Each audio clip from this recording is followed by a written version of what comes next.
This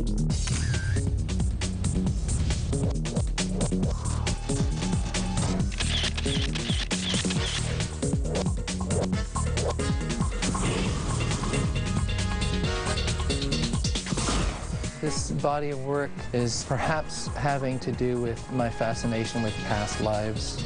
I feel like I'm dipping in to a certain place and exploring it and coming back out, and the end result is the photo. It's just a very high-stress job on set. If things are out of focus or if the film jams in the camera, there's a lot of problems. So I get really close to my camera team because of that sheer stress and those sheer hours of stress. There are photographers out there that, unfortunately, they give photographers a bad name, whether they are scamming models or pretending to be something they're not.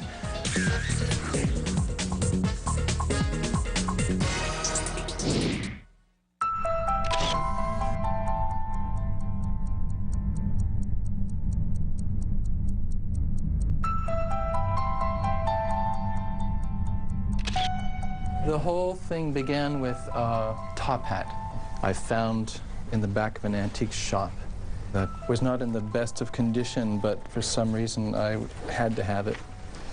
$65. I don't have a top hat. Doesn't everybody need one of these? Anyway, so that hung around for a while, and eventually I developed a character for the top hat. And I needed some means by which to make the shots look authentic, early 1900s, mid-1800s. So, of course, shooting through the window helped, and that's kind of where it started. And then, kind of like when you're writing a poem, you write a few lines, and then they help you take it to the bottom of the page and help guide the poem. It's the same idea. You get your main idea, and others shoot off of it. And eventually, I just picked it up and I headed over to this window over here, facing out onto the balcony, and it just fit perfectly. I thought I was going to have to come up with some clever means by which to keep it in place, and it just fits snug, so that was brilliant. Perhaps the window and the hat knew before I did what they were going to do for me. I'd have to say my work is leaning toward the classical. You know, I don't think this particular series is endeavoring to be a really contemporary venture. It's not modern. It's not plasticky. It's, you know, it's murky and black and white, and it's kind of old world to me. And as I went along, combining theater with photography was what started to happen. And out of it developed the character, the top hat character. Why? I don't know, but I suppose I have quite a fascination with turn-of-century characters and the poets that originated from that time, like Arthur Rimbaud, for example.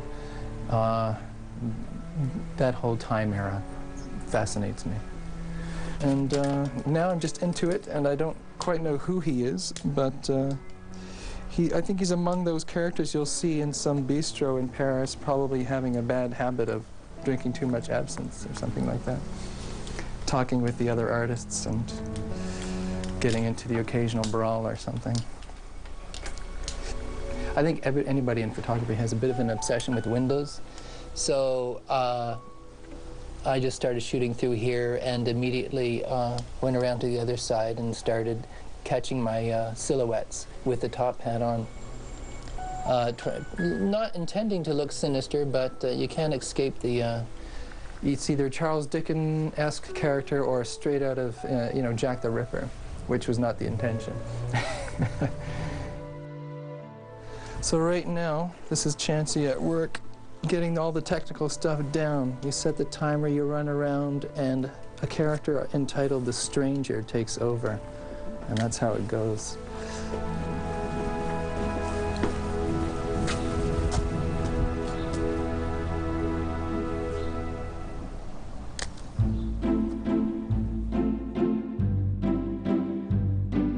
These pieces are all about telling a little mini story, all concentrated into an image.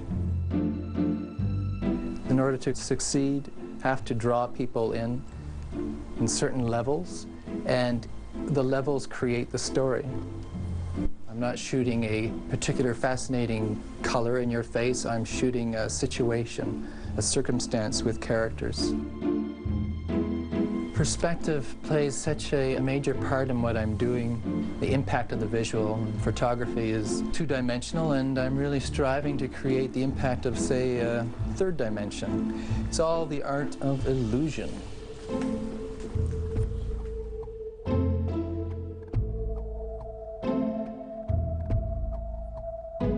I find working with myself a combination of things.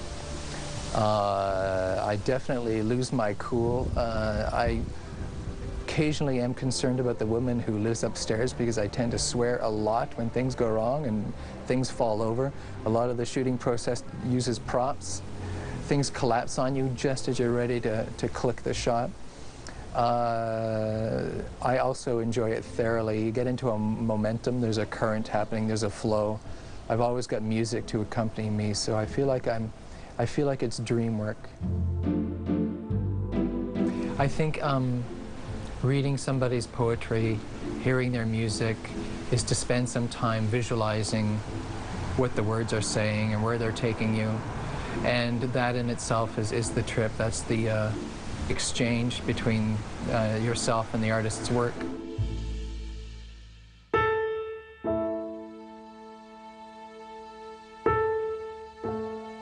I spent a lot of time being alone through living in rural situations as a kid, and because of that, your imagination kicks in, and I had a romantic relationship with solitude, with the woods, an open meadow, anything like that. I pretty well romanticized every aspect of life.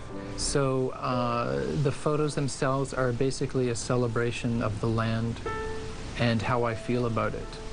It's like writing a poem, a love poem about somebody you're in love with. The photos are that for me.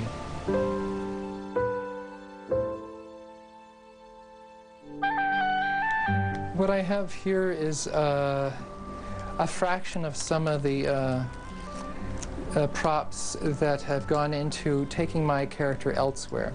He needed to get up from the bistro table. I wanted him out on the streets. He needed to get out from behind a window and not just be a silhouette. And I don't have access to old Paris or early London, and so I created, and this is where illusion comes in, through puppets. I got him out on the streets, walking around. I got him in a horse carriage and entering a bistro. I got him conversing with other people, and which, once again, without models, I have to be resourceful, so I drew and cut out the rest of where I needed him to go. I think inevitably where you've been, what you've done, what you've been working on, that's what's going to come out in your work. Hopefully something is born of all that activity, and that's where this character comes from. Just all those things combined have given me the stranger character.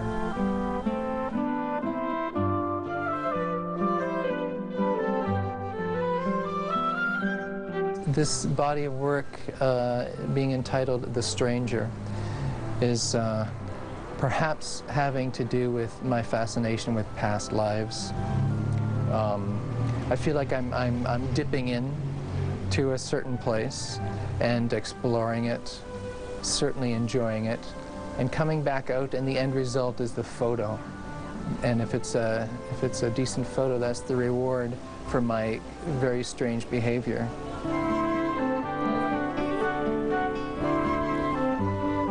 Oh, geez, I forgot the frosted glass. I'm gonna have to take care of that.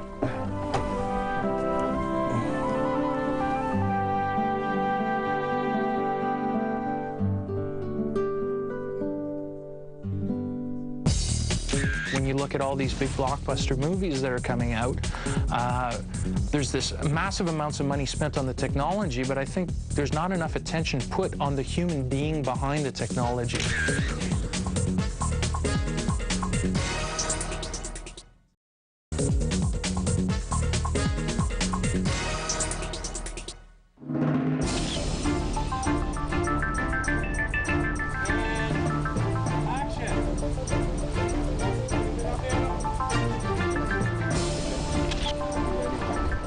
go 16 base. 16 including the Pola. Actually, 22 base. 22 including the Pola. Yeah, and you're just doing your shutter adjustment. Okay, there you go. Thanks very much. My responsibilities as a director of photography, or sometimes cinematographer, is to design the film visually with the cues of the director. Essentially, I will meet with a director and a production designer after having read the script, and will come up with ideas on mood and camera and blend the creative and the technical. A director might say to me, I want this scene to be moody, and then essentially I will interpret that and, based on what the scene is, come up with a rendition with the light and the lens choices and offer it to them. This is all about finding a way home. We all want to go home. Cut! These are the best lenses in the world. Very big. They restrict essentially where you shoot. I shot Luc on this lens actually, but they're really beautiful. This is a Fraser lens system, which enables you to do these really amazing camera moves. And here it is. It looks like a bazooka, essentially. There it is. Just enables you to essentially pan and tilt the camera without actually moving the camera. There has to be attention put to design and how to make the images connect with an audience. And that's really important, and that's the kind of philosophy that I like to think I'm bringing to a project. There's different approaches. Sometimes directors expect a director of photography to come in and just be a technical person that will just execute. But I think any good director can use people like myself and a production designer and just let them give them their opinion, because that's what we do professionally. I also manage a crew of lighting and grip technicians that have their crew, and essentially I'm kind of the, I guess you would say, the general in an army. There's the admiral above me, which is essentially the director that filters his requests through me. My camera department consists of 4 people. Usually a focus puller, a second camera assistant, which loads all the magazines, and then they have a trainee position, and then there's video assist people that take care of the monitor that the director looks at. And we pretty much work very closely. I usually operate my own camera, but usually sometimes I will use a camera operator depending on the job. But that relationship is quite intense because it's a very highly technical position. But as well, you're expected to be creative within that. And then we're going to ramp speeds on this from 40 to 24. So you should get the motor on. A focus puller will make sure the actors are in focus, and it's all by eye and by measurements. They're not actually looking through the camera to focus a camera like people would do traditionally. So it's quite a skilled and zen job, which I quite admire. It's funny, when you start off, you have this intimidation factor, right, where there's so much technology, there's so much to know, that you kind of get consumed by that, and the job becomes that.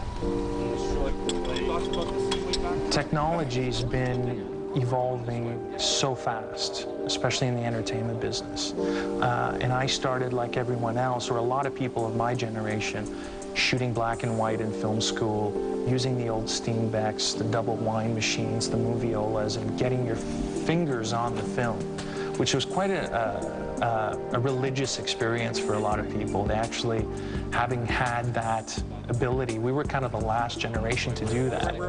It always boils down to aesthetics as opposed to just the technology. Design is design, no matter what it is. And technology, I think sometimes a lot of people think it's going to solve their creative problems. Please don't move! Don't move! It's really important for me to feel like things are always fresh. I have this fear of becoming a creature of habit doing this kind of work, and I just kind of want to be inspired and want to be stimulated even when I'm 80. And that to me is the most important thing. If I can maintain that kind of thing throughout my whole career, I'd be extremely happy. Cut! It's amazing the amount of people in this industry, and I've literally been somewhere and had people come screaming, running at me because it's me, and they're like so excited that I'm there.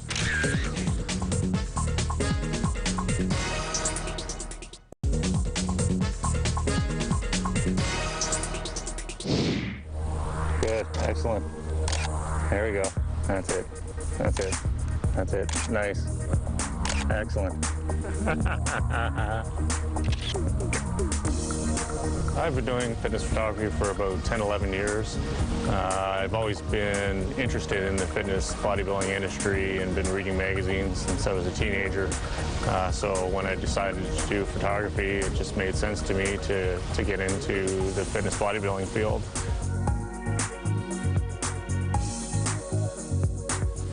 Working in the fitness industry as a photographer was an adjustment for me because I was, as a child and a teenager, pretty quiet and shy. So it's quite a change for me to have to interact with them and make them feel comfortable at the same time as I'm trying to feel comfortable. It definitely was a big undertaking for me to adjust to that and to open up a little more and work on myself and my personality in the industry. I definitely try and use my sense of humor, and sometimes, you know, it works, sometimes it doesn't. Okay. Oh, she's back in the picture again.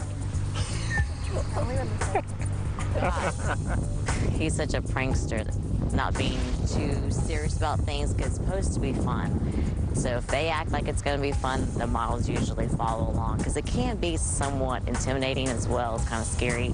You're not wearing much, and to me, that helps a lot. Breaking the ice is more of just making the person comfortable by laughter. Oh, my eyes. Excellent. I choose my models by an overall look for the fitness field, which includes muscularity, leanness of the body, if they're in close to competition shape or off-season shape. Overall look including facial, style of hair, just an overall look that will be perfect for what the clients are looking for magazines and workout spreads. I am able to work with a lot of models from all over the world. As a professional photographer, I really work with a lot of levels of models, right from amateur new models to professional high-end level models. There we go. Nice. It's great when I get to work with professional level models who can pretty much pose on their own and facial expressions, the whole bit. And they have a great fitness level beyond what an amateur model would have.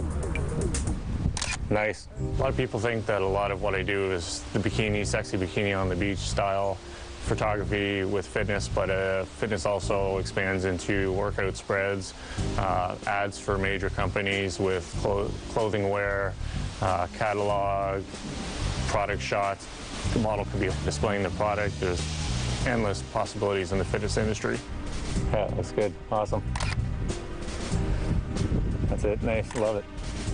To me, fitness photography is more of a technical kind of photography. It's not really looked at as an artistic photography. Fitness, I find, is more like a job where you shoot what the client is looking for, what they're looking for in their catalog, and the style they're looking for. Takes a long time. How many seats do you have? A million. Wow, we got more clothing on this one. Typically, a photo shoot happens, and then I take it into Photoshop, do any small adjustments to a photo, like blemishes, that kind of thing.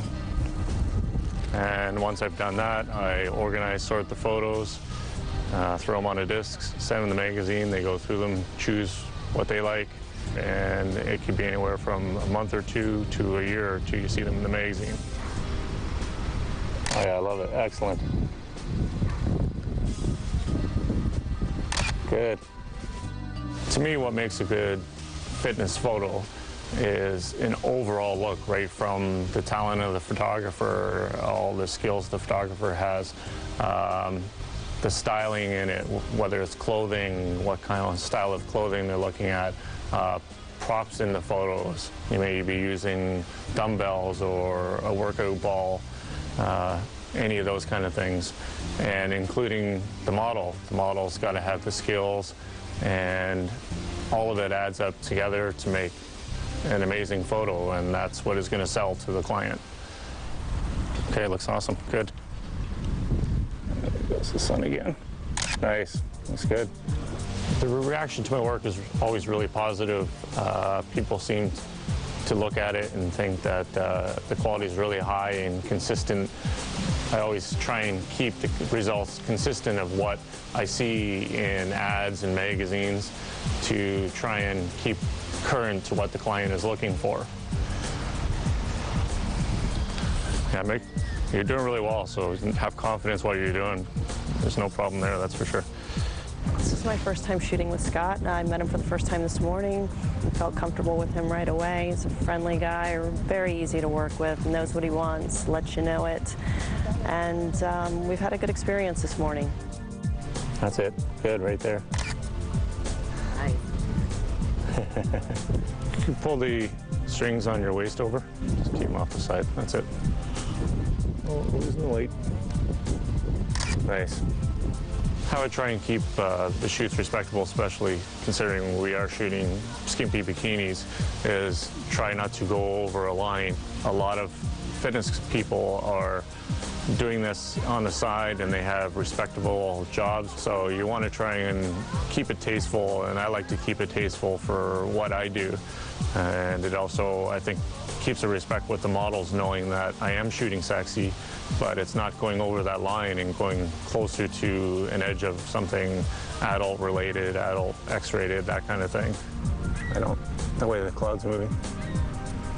Oh, maybe. Nice. That's it, good. Beautiful. Advice I would give to somebody trying to get into fitness photography is really just go to fitness competitions, meet people, talk with them, talk about what you want to do to make the person understand that, you know, you're legitimate and sincere in what your interests are. And look at magazines, look at what they're doing, shoot something similar to that but in your own style, and just submit to those magazines, interact with the magazines, try and get your work published, and once you do, it pretty much is easy from there. Beautiful, love it. That's it right there. Good. This is really one of the best jobs around. Like, it's good because you can travel around and go to different locations that you wouldn't necessarily go to, meet a lot of different people. It's amazing the amount of people in this industry and in fitness. They're just amazing people to talk to and to work with.